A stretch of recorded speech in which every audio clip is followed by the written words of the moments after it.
बिस्मिल्लाहिर्रहमानिर्रहीम। मेरे अजीज़ पाकिस्तानी भाइयों बहनों बच्चों अस्सलाम वालेकुम।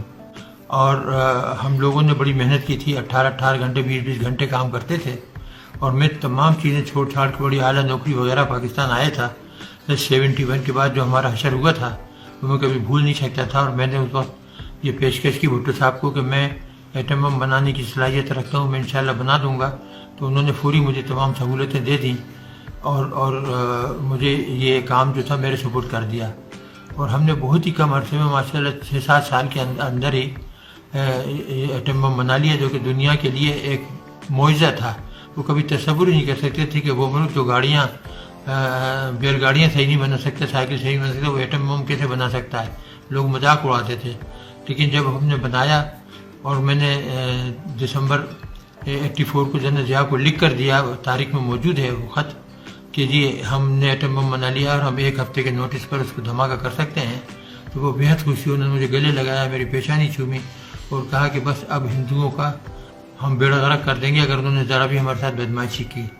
तो ये वो चीज़ें थी कि इसमें मेरे साथियों का बड़ा अहम किरदार था, मेरी रहनुमाई थी। सुबह से शाम तक हम काम करते थे और हमने बहुत तेज़ी से ये बनाया, बल्कि न सिर्फ एक बनाया, कई बना दिए थे। और जन्नत ज़िया से कहा था कि आप जब हुक्म देंगे तो हम धमाका करने को तैयार हैं।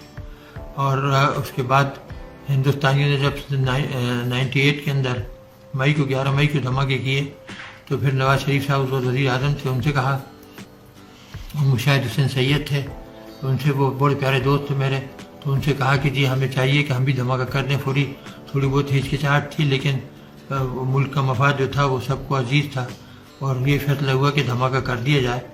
और फिर हमने हिंदुस्तान के 5 के बदले 6 धमाके कर दिए और उनका मुंह हमेशा हमेशा के लिए बंद कर दिया। उससे चंद दिन पहले यानी अप्रैल में हमने लॉन्ग रेंज मिसाइल बनाई थी, जो कि 1500 किलोमीटर जा सकती थी और ये एटम बम लेकर जा सकती थी। और हिंदुस्तान के हर शहर को हम 5 मिनट से लेकर 10 मिनट के अंदर उड़ा सकते थे, दिल्ली हो, बॉम्बे हो, वगैरह वगैरह सब। तो अल्लाह ताला का शुक्र है, हमने पाकिस्तान को नाकाबिल तस्खीर दिफा मुहैया कर दिया। और अभी ये जो है मोदी वगैरह ये जो शोर मचाते हैं, इनकी कभी ज़रूरत नहीं होगी कि ये पाकिस्तान के ऊपर हमला करें। इन्हें पता है कि अगर इन्होंने हमला किया तो ना हिंदुस्तान रहेगा और ना पाकिस्तान, फिर दोनों ही गायब हो जाएंगे और हम भी उनको सफ़े हस्ती से मिटा देंगे।